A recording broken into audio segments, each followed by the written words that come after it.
آمنت أن الآخرة لا بد يوما آتية كل الخلائق حاضرة كل السرى آخری سفر.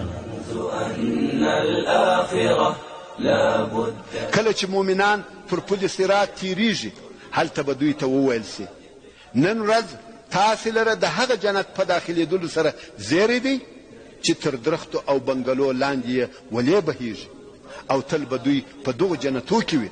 كل السرائر بادية آمنت أن په دې خپرونه کې به تاسو ته د قیامت د لویو او کوچنیو علامو ترڅنګ د عالم برزخ او د قیامت د ورځې په هکله مفصل معلومات وړاندې سي. لم تخف من أعوذ بالله من الشيطان الرجيم. بسم الله الرحمن الرحيم. الحمد لله رب العالمين حمدا يوافي نعمه ويكافئ مزيده. نحمده في السراء والضراء وفي الليل والنهار وفي الفقر والغنى وفي البلاء والعافية وفي المرض والصحة. نحمده دائما وأبدا فله الحمد التام والثناء الجميل والصلاة والسلام على سيدنا محمد وآله وصحبه عدد من صلى عليه وعدد من لم يصلي عليه وعدد صلوات التي صليت عليه على مر الأيام والدهور والسنين. أما بعد محترم ورونو دغه بحث د انسان د آخري سفر په باره کې دی. آخري سفر هغه سفر دی چې هر انسان که خوش وي که ناخوش خامخا په دغه سفر تلونکی دی. د دغه سفر لار هغه لار ده چې انسان د فانی دنیا څخه و باقی دنیا عقبا او آخرت ته بیایي.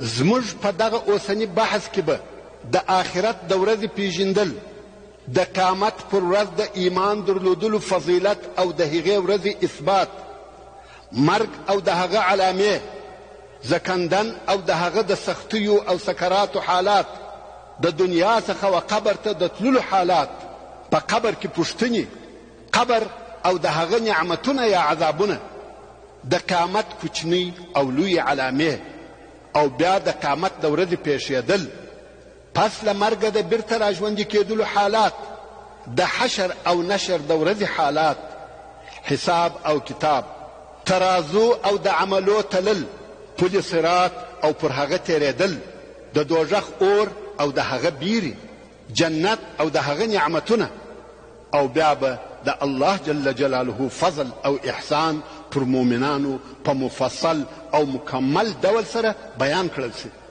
دغه بحث د مسلمانانو ایمان قوي کوي او انسانان د نبی کریم علیه افضل الصلاة والتسلیم و متابعت او پیروي ته وربولي. په دغه بحث او مضمون کې د ټولو موضوعاتو اثبات او شاهد قرآن مجید یا د سنت مطهره صحیح احادیث دي. د دغو موضوعاتو د اثبات لپاره د علماو یا نورو محققینو اقوال هیڅ نه دي رانقل سوي، او که رانقل سوي وه ډېر لږ به رانقل سوي وي. دا ځکه چې زموږ مسلمانانو د عقیدې منبع او اساس په عمومي ډول دغه دوه شیان کلام الله او احادیث نبوي دي. د قیامت د ورځې اثبات او د قیامت پر ورځ ایمان درلودل. ایمان پر آخرت د اسلام او ایمان د لویو او مهمو ارکانو څخه دی، ځکه پوره او کامل ایمان هغه ایمان چې انسان په مسلمانیږي، هغه ایمان دی چې انسان د الله جل جلاله پر وجود او وحدانیت او د هغه پر ملائکو ایمان ولري، د الله جل جلاله پر کتابو او د هغه پر رسولانو ایمان ولري، همدارنګه د قیامت پر ورځ قضا او قدر ایمان ولري چې خیر او شر د الله جل جلاله له طرفه څخه دي.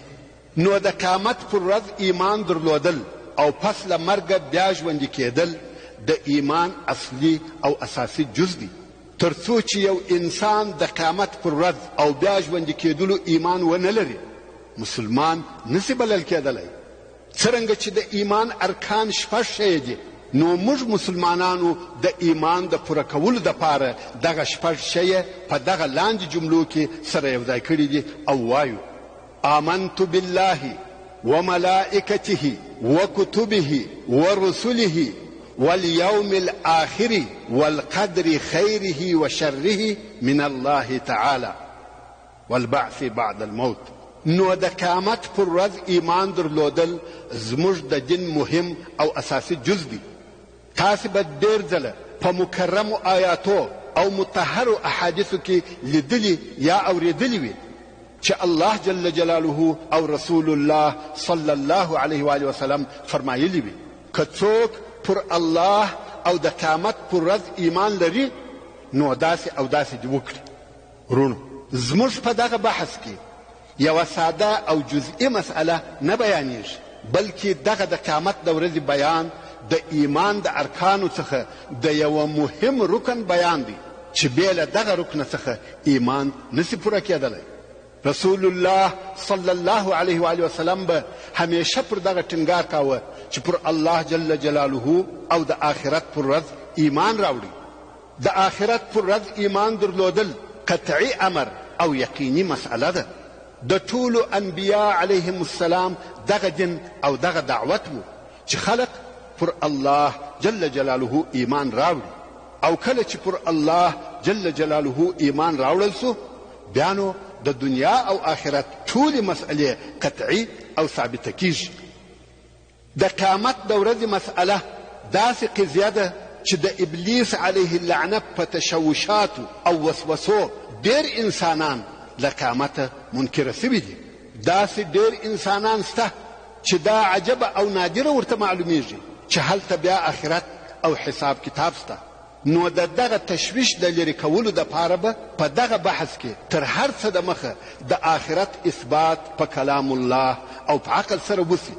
که څه هم موږ او تاسې مسلمانان یو، پر آخرت او بیا ژوندي کېدلو بې له شکه او تشویشه ایمان لرو، خو نن ورځ د اسلام دشمنان او مفسدین هم ډیر دي.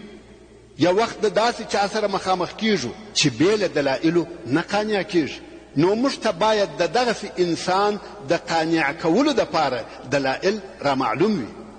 همدارنګه که د یو چا ایمان موروثي او تقلیدي وي ښه به وي، او که یې ایمان په پوره معلوماتو او قانع کوونکو دلایلو سره وي ښه به وي.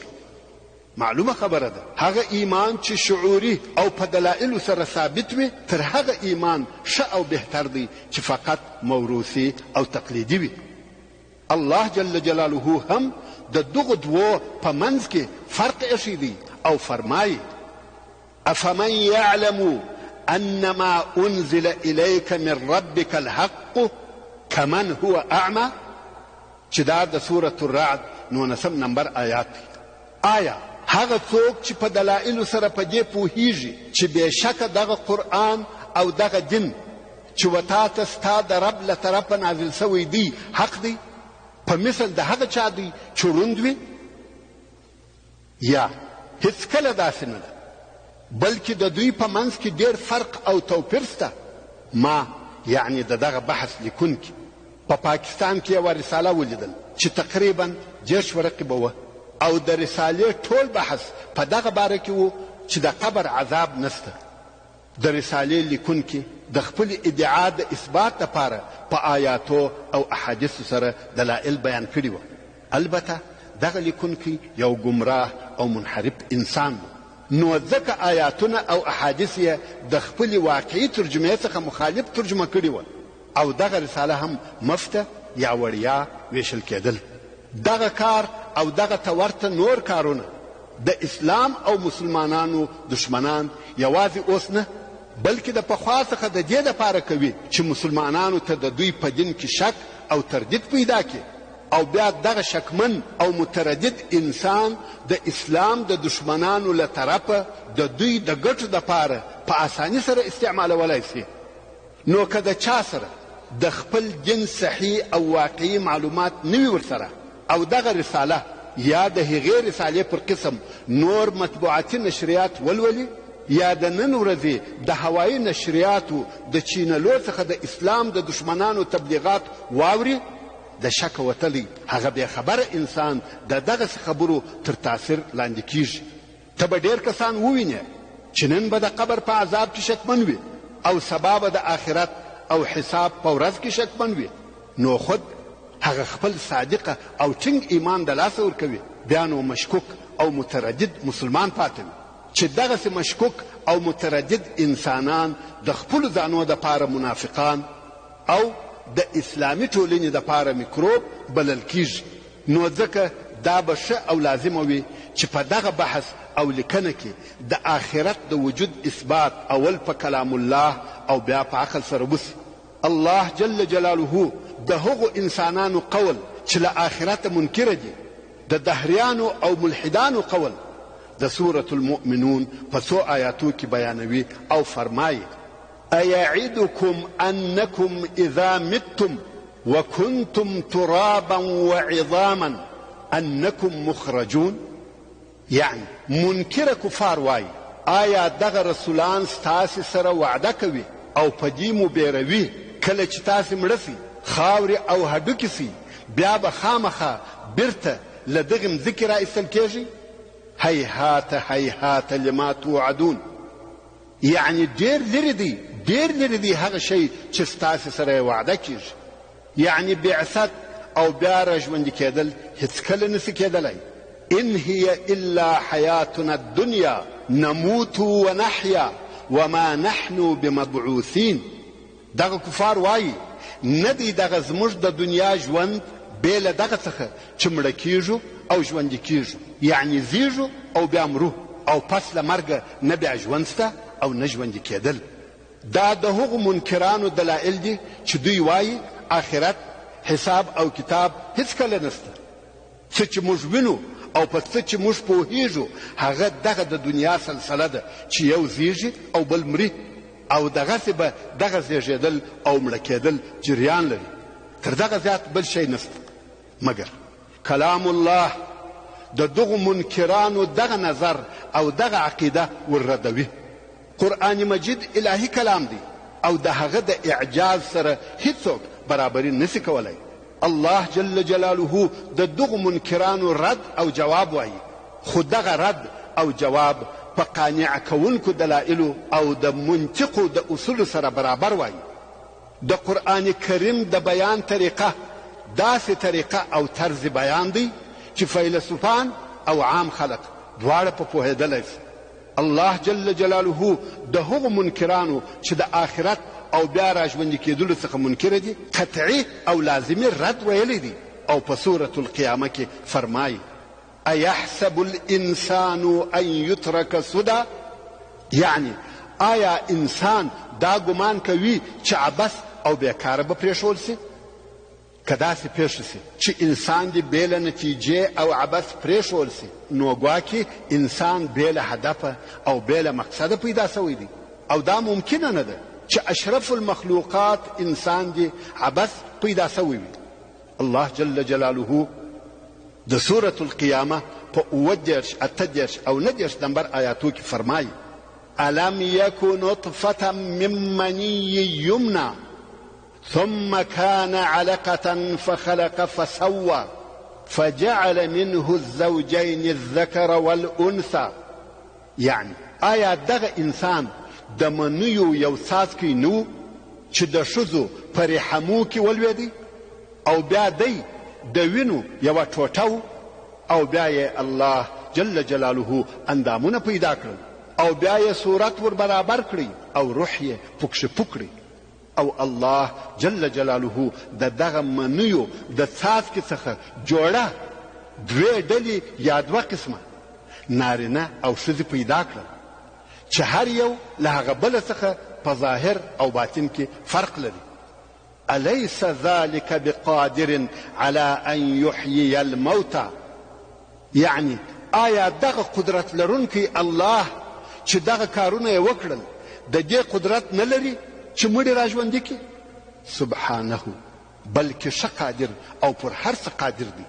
هغه الله چې انسان یې د نطفې څخه پیدا کړی او بیا یې د خلقت و دغې لوړې درجې ته ورساوه، نارینه او ښځه یې ځینې جوړ کړل. آیا دغه قادر مطلق الله دغه قدرت نه لري چې بیا دې مړي راژوندي کړي؟ پاکي دې وي ده لره، والله پر هر څه قادر دی او پر هر څه قدرت لري. او قرآن کریم د دغو منکرانو رد په نورو جلیلو او معظمو آیاتو کې هم راته بیانوي او په سورت بني اسرائیل کې فرمایي وقالوا أإذا كنا عظاما ورفاتا أإنا لمبعوثون خلقا جديدا. یعنی او دغه منکرانو به ویل آیا کله چې موږ پس له مرګه هډوکي او میده سوي خاورې سو آیا موږ بیا راژوندي کیږو، بیا بیرته نوي پیدا کیږو؟ الله جل جلاله فرمایي قل كونوا حجارة أو حديدا أو خلقا مما يكبر في صدوركم. يعني اے محمد صلى الله عليه وآله وسلم دوی ته ووایه چې تاسې ډبرې سئ یا اوسپنه سئ یا بل کم داسې شی سئ چې د هغه ژوندي کېدل ستاسې په سینو کې تاسې ته لوی او سخت معلومیږي، خو بیا به هم تاسې راژوندي کړو. فسيقولون من يعيدنا. نو دوی به ووایي څوک به بیرته موږ راولي او پس له مرګه به مو راژوندي کړي. قل الذي فطركم أول مرة. يعني اے محمد صلی الله علیه وآله وسلم دوی ته ووایه هغه ذات به بیا تاسې راژوندي کړي چې اول وار یې تاسې پیدا کړي یاست. فسينغضون إليك رؤوسهم ويقولون متى. نو دغه کفار به د تعجب پر قسم سرونه وغورځوي وبه یې ښوروي او د پسخند پر قسم به ووایي چې دغه راژوندي کېدل به کله وي. قل عسى أن يكون قريبا. اے محمد صلی الله علیه وآله وسلم دوی ته ووایه شاید چې دغه بیا راژوندي کېدل نږدې وي، ځکه هر شی چې راتلونکی دی هغه نږدې دی. تاسې ولیدل چې د دغو منکرانو رد او جواب په ډېر بسیط او ساده ډول ویل کیږي. الله جل جلاله په سورت مریم کې فرمایي اولا یذکر الانسان انا خلقناه من قبل ولم یک شیئا. آیا د بعثته او بیا راژوندي کېدلو څخه منکره انسان دغه خبره نور په یادوي چې بېشکه موږ دی د مخه پیدا کړی وو او په داسې حال کې یا د داسې حالت څخه مو پیدا کړی چې دی هیڅ شی نه و. انسان مطلق عدم او له عدمه په وجود راغلی، نو هغه قادر ذات چې د لاشي څخه شی جوړوي او د محض عدم څخه وجود پیدا کوي هغه دا نشي کولای او پر دې نه دی قادر چې یو شی تر فنا کېدلو وروسته بیا پیدا کړي. انسان ته که خپل اول پیدا کېدل ور معلوم سي هیڅ کله به د دوهم وار ژوندي کېدلو څخه منکره نسي. ورونو د منیو په یوه نطفه کې په دغه لږ او کوچنۍ نطفه کې 250 میلیونه منوي حیوانات وجود لري. نو تاسو فکر وکړئ چې آیا انسان یو شی و؟ هو د نارینه نطفه او د ښځې بویضه و. نو هغه ذات جل جلاله چې ویې کولای سوای چې دغه نطفه او بویضه سره یو ځای کړي او دغه ښایسته انسان په پوره او کامل خلقت د علم او عقل خاوند ځینې جوړ کړي، آیا هغه ذات دا قدرت نه لري چې دوهم وار یې بیا خلق او پیدا کړي؟ الله جل جلاله په سورت یاسین کې فرمایي اولم یر الانسان انا خلقناه من نطفة فاذا هو خصيم مبين. یعنی آیا انسان نویني یا نه پوهیږي چې موږ دی د یوه څاڅکي منیو او نطفې څخه پیدا کړی دی او بیا دی ښکاره او معلوم خصم او دعوه کوونکی وګرځي. دغه د یوه څاڅکي منیو څخه پیدا سوی انسان د الله جل جلاله په مقابل کې مجادله او مقابله کوي. دلائل وایي چې زه الله نه یم پیدا کړی، بیا ژوندي کېدل جنت او دوژخ نسته. د دغه خپلې بېځایه دعوې د ثابتولو دپاره دلیل او منطق استعمالوي. الله جل جلاله فرمایي وضرب لنا مثلا ونسي خلقه. او موږ ته مثال راوړي او خپل پیدا کېدل یې هېر کړي دي. قصه داسې ابی ابن خلف کافر ورسول الله صلی الله علیه وآله وسلم ته راغلی او د داسې مړه انسان یا حیوان هډوکی ورسره و چې ډېر پخوا مړ سوی و.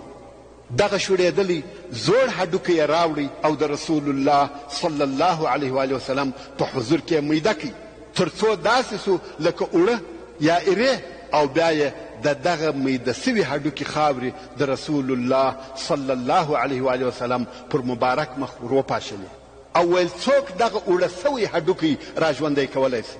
الله جل جلاله فرمایي: وضرب لنا مثلا ونسي خلقه قال من يحيي العظام وهي رميم. یعنی او موږ ته یې د وراسته هډوکي یا په وراسته هډوکي سره مثال راوړي او خپل پیدا کېدل یې هېر کړي دي. وایي څوک به دغه هډوکي ژوندي کړي، حال دا چې هغه وراسته او شوړېدلي دي، د هغه څخه اوړه جوړ سوه. الله جل جلاله فرمایي: قل يحييها الذي انشأها اول مره وهو بكل خلق عليم. یعنی ای محمد صلی الله علیه و آله وسلم دوی ته ووایه دغه وراسته او خاورې سوي هډوکي به بیا هغه قادر مطلق الله ژوندي کړي چې اول وار یې پیدا کړي دي، او همدغه الله پر هر قسم پیدا کولو ښه عالم دی. الله جل جلاله د دې دپاره چې څنګه مړي ژوندي کوي بل مثال هم راته بیانوي. سره له دې چې دا یې راته وفرمایل چې اول مې څنګه پیدا کړاست، دغه اول پیدا کېدل په خپله د دوهم وار د پیدا کېدلو دپاره لوی دلیل دی. هغه ذات چې اول وار یې پیدا کړو هغه کولی سي چې دوهم وار مو هم پیدا کړي، مګر الله جل جلاله په بل شي سره هم بل مثال راته وایي او د سورة الاعراف په 55 نمبر آیات کې فرمایي: وهو الذي يرسل الرياح بشرا بين يدي رحمته حتى إذا أقلت سحابا ثقالا سقناه لبلد ميت فأنزلنا به الماء فأخرجنا به من كل الثمرات كذلك نخرج الموتى لعلكم تذكرون. یعنی دغه الله جل جلاله هغه ذات دی چې زیری کوونکي بادونه رالیږي په مخ کې یا د مخه د رحمت ده چې باران دی، تر هغو چې راواخلي دغه بادونه درنې اوریځې چې په اوبو سره درنې وي، هغې مځکې ته چې مړه وي وچه او بې وښو وي، او بیا له دغې اوریځې څخه اوبه نازلې کړو او بیا په دغو اوبو د دغې وچې او مړې مځکې څخه هر قسم میوې راباسو. دغه ژوند و دغه مړه دشت او صحرا ته له کومې خوا راغلی؟ كذلك نخرج الموتى لعلكم تذكرون. لکه څرنګه چې دغه مړه وچه مځکه ژوندی کوو دغه رنګه موږ مړي له مځکې څخه راباسو د پاره د دې چې تاسې پند او عبرت حاصل کړئ. نو د ټولو انسانانو د پاره دا لازمه ده چې په دغه آیات شریف کې غور او دقت وکړي، ځکه دغه قرآني معجز مثال چې هم بسط او هم آسانه دی د مړو د ژوندي کولو په باره کې د هر منکر د قناعت دپاره ښکاره او واضحه مثال دی. پر آخرت د ایمان درلودلو فایدې ورونو، د آخرت د ورځې بحث او څېړنه زموږ د دنیوي ژوند د کامیابۍ دپاره ډېرې لویې او مهمې فایدې لري، ځکه ایمان پر قیامت او ایمان پر بیا ژوندي کېدلو زموږ د اسلامي عقیدې مهم اساس، ریشه او مهم جز دی. کم څوک چې د آخرت پر ورځ ایمان ونه لري هغه ته مسلمان نسی ویل کېدلی، او هغه انسان چې مسلمان نه وي هغه انسان ارزښت او قیمت هم نه لري. الله جل جلاله په سورة الطور کې فرمایي: والطور وكتاب مسطور في رق منشور والبيت المعمور والسقف المرفوع والبحر المسجور إن عذاب ربك لواقع ما له من دافع، یعنی قسم دی په غره د تور او قسم دی په لیکل سوي کتاب په نشر سوي کاغذ کې او قسم دی په بیت المعمور چې په اوم آسمان کې د ملائکو کعبه ده او قسم دی په لوړ کړه سوي چت آسمان او قسم دی په بل کړه سوي سند یا دریاب. د دغو ټولو قسمو جواب دادی بېشکه چې عذاب د رب ستا خامخا پر هغو کسانو چې د عذاب لایق وي واقع کیږي او هغه الهي عذاب لره هیڅ منع کوونکی نسته. نو د قیامت د ورځې مسئله باید خامخا د مسلمانانو په زړو کې ثابته او یقیني سي. الله جل جلاله د قرآن مجید په شروع کې د مسلمانانو په وصف او صفت کې فرمایي الذين يؤمنون بالغیب، چې دا د سورة البقره 3 نمبر آیات دی. یعنی هغه کسان چې ایمان او باور لرونکي دي پر غیبو. نو بیل دی چې پر غیبو او پټو شیانو ایمان ونه لرو اسلامي عقیده نسی موجودېدلی. الله جل جلاله په وروسته کې د دغه آیات په آخرنۍ حصه کې فرمایي وبالآخرة هم یوقنون، او پر آخرت بیل شک او بیل تردد ایمان او یقین لري چې خامخا راتلونکی دی.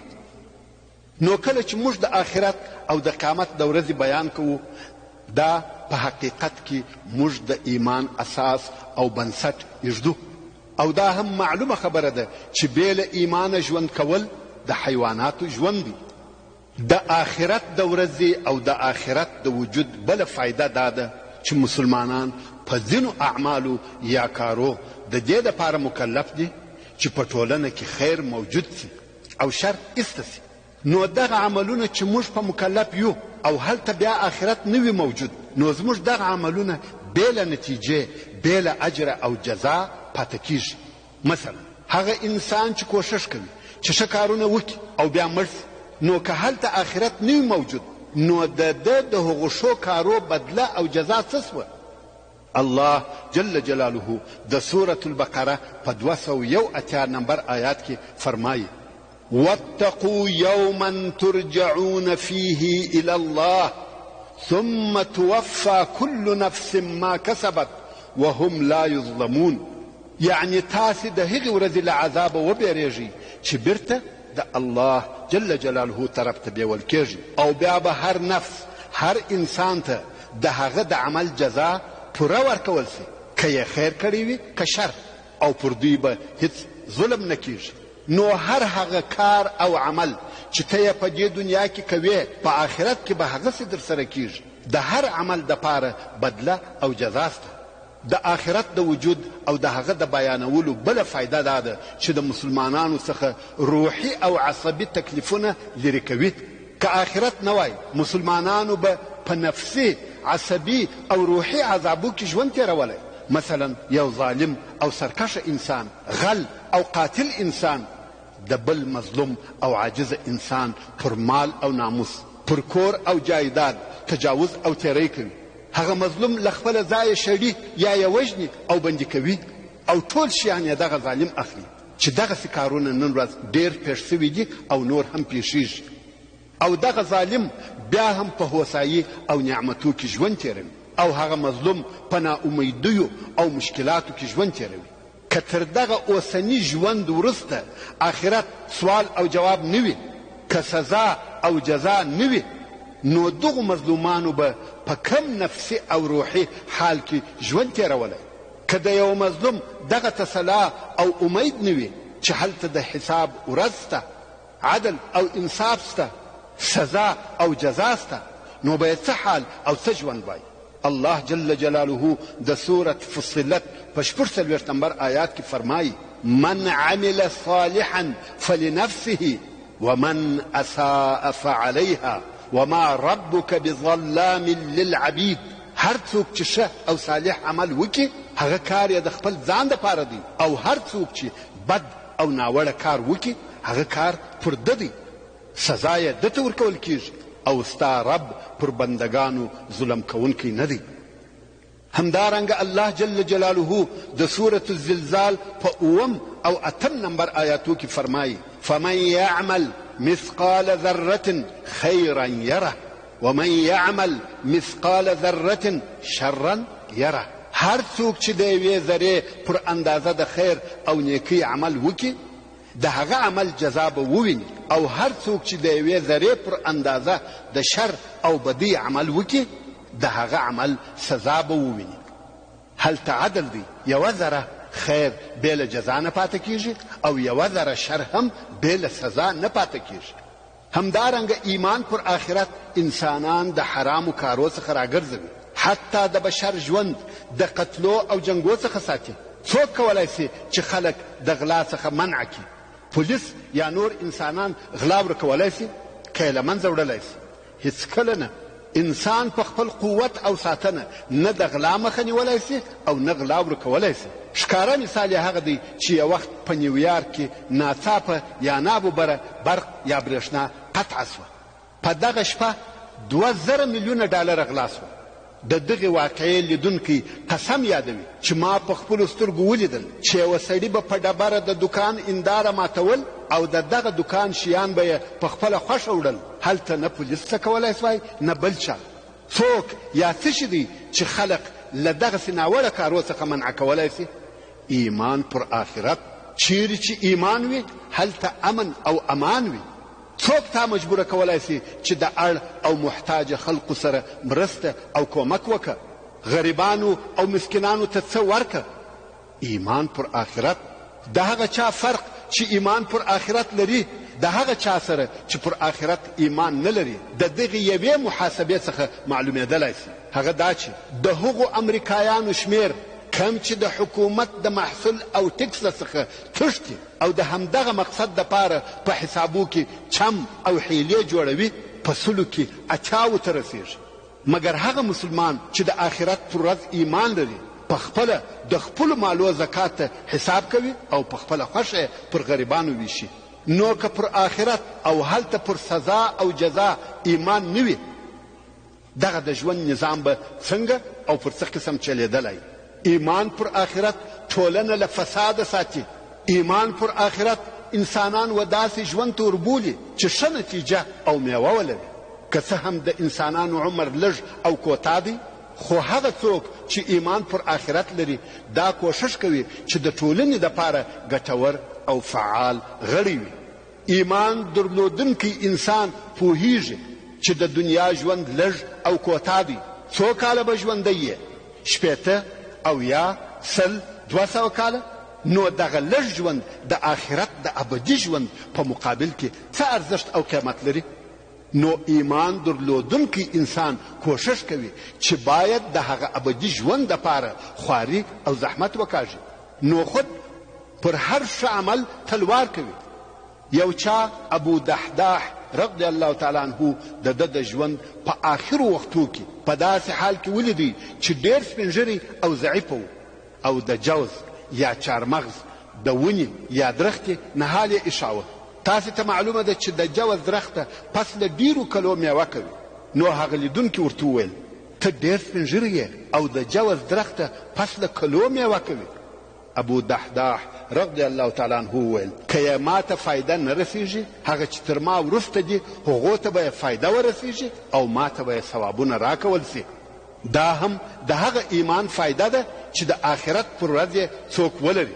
تاسې ولیده چې یو ضعیفه او سپین ږیری سړی د عمر په آخر کې د ثواب په امید د ټولنې د مصلحت دپاره کار کوي.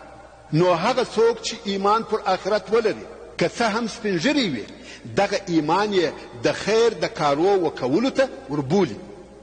همدارنګه هغه کسان چې پر آخرت ایمان لري هغه په دې پوهیږي چې موږ عبث او بې فایدې نه پیدا سوي بلکې د دغه اوسني ژوند تر شا یو حکمت سته. لکه څرنګه چې الله جل جلاله د سورة القیامه په 66 نمبر آیات کې فرمایي ایحسب الانسان ان یترک سدى، یعنی آیا انسان دا ګمان کوي چې عبث او بیکاره به پرېښول سي؟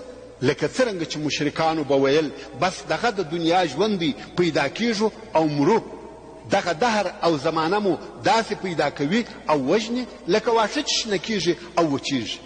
مګر د دغې عقیدې دپاره دوی کم علم او یقیني معلومات نه درلودل. دا فقط د دوی خیال او ګمان و. د اوسنۍ زمانې ملحدان دهریان او کمونستان هم دغسې وایي، خو په حقیقت کې دا غلط او باطل فکر دی.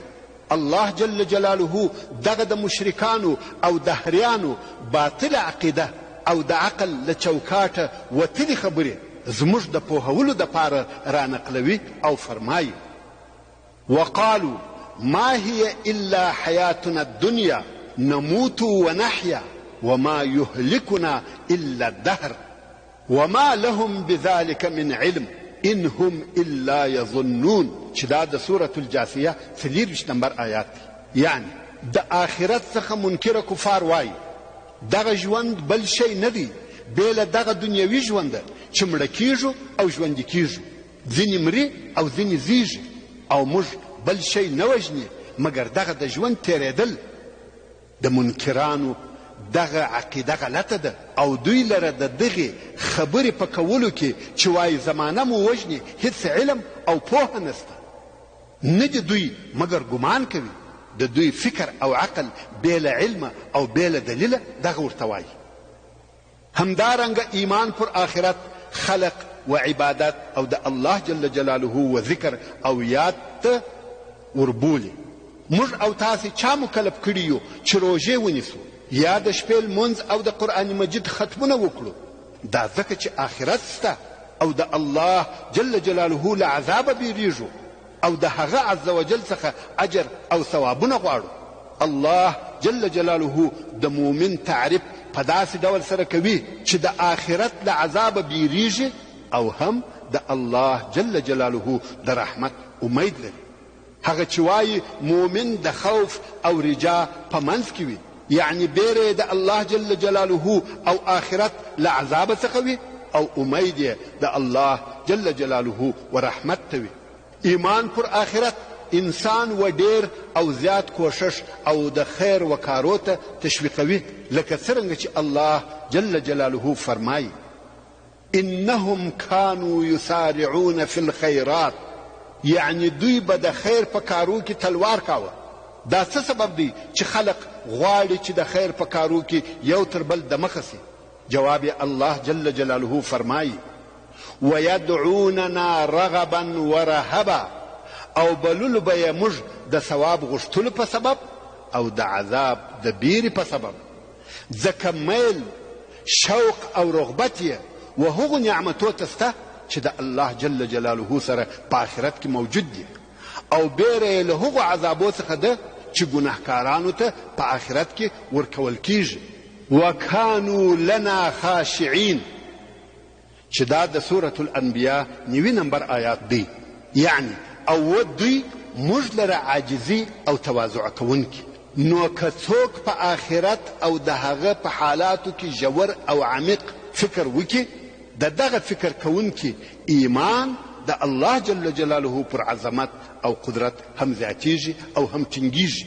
الله جل جلاله د سورة النحل په اویا نمبر آیات کې فرمایي: وما امر الساعة الا كلمح البصر او هو اقرب ان الله على كل شيء قدير. او ندی امر د قیامت د قائمېدلو په چابوکي او اساني کې مگر په مثل د سترګو د رب د سترګو د خلاصولو یا پټولو، بلکې تر هغه هم نږدې دی.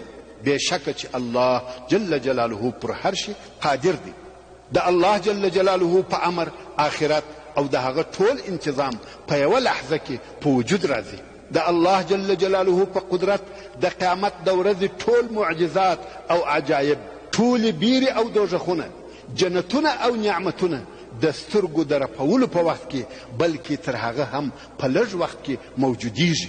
د قیامت د ورځې د عجایبو څخه یو هم هغه جنت دی چې الله جل جلاله د هغه په باره کې د سورة آل عمران په 133 نمبر آیات کې فرمایي: وجنة عرضها السماوات والأرض أعدت للمتقين. یعنی داسې جنت دی چې بر یا عرض یې لکه اسمانونه او مځکه دومره دی. دغه جنت د پرهیزګارانو دپاره تیار کړل سوی دی. نو کله چې د جنت عرض دونه وي لکه مځکه او اسمانونه، نو اوږدواله به یې څونه وي؟ بلکې جنت تر دغه هم ډېر لوی دی. خدا چې زموږ انسانانو په خیال او تصور کې تر مځکو او اسمانو بل لوی شی نسي راتلی، نو ځکه مثال په مځکه او اسمانو راته وویل سو. که موږ د دغه اول اسمان په لویوالي کې فکر وکړو، د هغه لویوالی او په هغه کې چې هغه لوی کهکشانونه موجود دي، زموږ تصور او خیال نسي ورسېدلی. حال دا چې اول اسمان نسبت و دوهم اسمان ته هیڅ بلل کیږي، او هغه بیا و درېیم ته هیڅ دی. دغسې تر اووم اسمانه پورې یو تر هغه بل ډېر لوی دی. که موږ د اسمانو په پراخوالي او لویوالي کې فکر وکړو، د الله جل جلاله عظمت او قدرت، حکمت او لویي را معلومیږي. او کله چې د الله جل جلاله هغه قول تلاوت کړو چې د سورة القیامه په 3 او 4 نمبر آیات کې فرمایي: ایحسب الانسان ان لن نجمع عظامه بلا قادرین علی ان نسوی بنانه. یعنی آیا کافر انسان دا ګمان کوي چې موږ به هیڅکله د ده تر مرګ وروسته دغه د ده پاشل سوي هډوکي راټول نه کړو؟ بلکې راټول به یې کړو، او موږ د دې قدرت لرو چې ګوتې یې بیرته هغسې ورجوړې کړو څرنګه چې پخوا وې. تاسې پوهیږئ چې الله جل جلاله ولې د انسان د ټول جسم او بدن څخه یوازې ګوته یاده کړل، او فرمایي چې د ګوتې د بیا جوړولو قدرت یې لرو. دا ځکه چې په دغه یوه ګوته کې ډېر اعجاز او اعجاب پروت دی. په دغه یوه کوچنۍ ګوته کې څونه فقرې، څونه هډوکي موجود دي، څونه اعصاب، څونه شرائن، د وینې رګونه، غوښې، پلې، عضلې، او بیا څو طبقې پوست موجود دی. پر دغو ټولو سربیره دغه د ګوتو خطونه چې نشان انګشت ورته وایي، د اعجاز دپاره بس او کافي دي. د الله جل جلاله و دغه عجیب خلقت ته فکر وکړه چې د هر انسان د ګوتو لیکې یا خطونه د هغه بل انسان څخه مخالف دي. حتی غبرګولیان دغه د ګوتو په نقش کې فرق سره لري. هغه ذات چې انسان یې پیدا کړی دی او بیا یې د نورو ټولو انسانانو څخه جلا او مختلف شکل ورکړی دی. حتی د یوه انسان د ګوتو نقش او خطونه د بل انسان څخه فرق لري. تاسې وینئ چې نن ورځ په ټوله نړۍ کې د انسانانو د جلا کولو، فرق او توپیر کولو دپاره دغه د ګوتو نقش استعمالیږي. دا کم الهي حکمت او قدرت دی چې په دغه یوه ګوته کې ښکاره سوی دی. نو دغه حکیم او قدیر رب عز وجل دغه قدرت لري چې تا او ستا دغه عجبه ګوته د هغه خپله نقشه سره بیرته پیدا کړي. ان الله على كل شيء قدیر. محترم ورونو، زموږ د بحث پاته حصه به انشاء الله تعالی په راتلونکي کې واورئ. سبحان ربك رب العزة عما يصفون وسلام على المرسلين والحمد لله رب العالمين وصلى الله تعالى على خير خلقه محمد وآله وأصحابه وأهل بيته أجمعين. أنت الأمل الواعد، أنت الأمل الرائد، نیکی د جنت ضمانت دی. عظيم إنجازا يتصاعد، إنجازا حسد د روح قید خانه ده. الخير يا أملا تنير مسير دعوتنا او علم غوره لارښود دی. أنزل الأمطار وفجر الأنهار. تعلیم الاسلام رادیو ستاسو لپاره علمي خبرونه وړاندې کوي.